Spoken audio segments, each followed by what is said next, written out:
नमस्कार. श्री स्वामी समर्थ. आज आपण बनवणार आहोत उपमा. त्याच्यासाठी साहित्य घेतलेले आहे रवा, तेल, कांदा बारीक चिरून घेतलेला आहे, दूध, चिंच, मीठ, तूप, शेंगदाणे, साखर, जिरे, मोहरी, कोथिंबीर, कढीपत्ता आणि मिरची.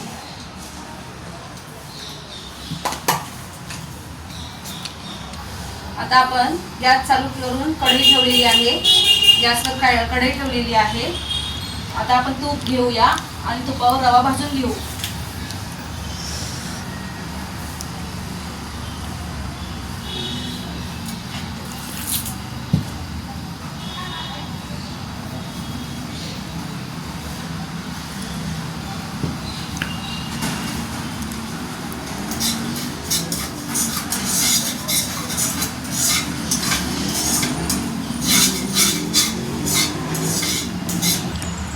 आता आपला रवा तुपावर भाजून झालेला आहे, तो आपण आता काढून घेऊया.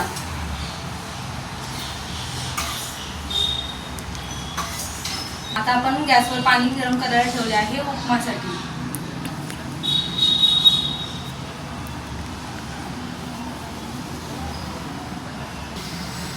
आता पाणी गरम झालेले आहे, पाणी बाजूला काढून ठेवूया आणि फोडणी देऊया. आता आपण फोडणी देऊया. त्याच्यासाठी थोडे तेल टाकून घेऊ.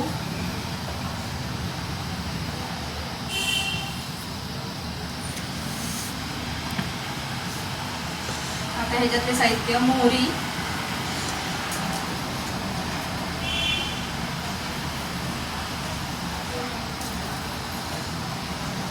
जिरे, कढीपत्ता,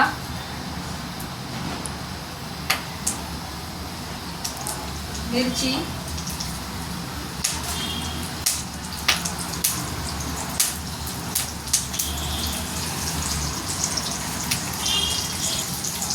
शेंगदाणे,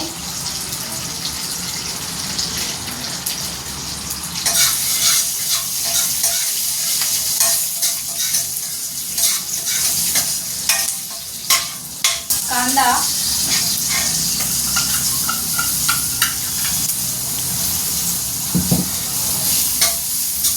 हे परतून घेऊया आपण.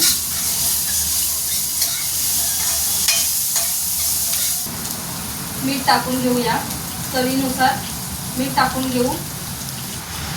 त्यानंतर चिंचेचं केलेलं पाणी टाकून घेऊ. हलवून घ्या. नंतर दूध टाकून घेऊ.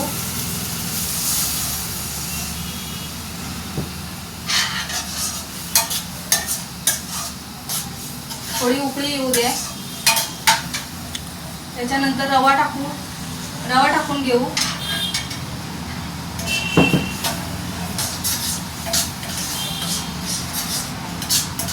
नंतर गरम केलेले पाणी टाकून घेऊ.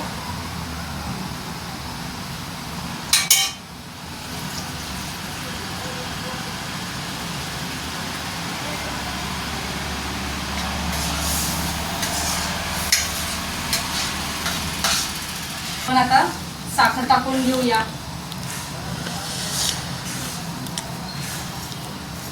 आणि कोथिंबीर टाकू. अशा प्रकारे आपला उपमा तयार.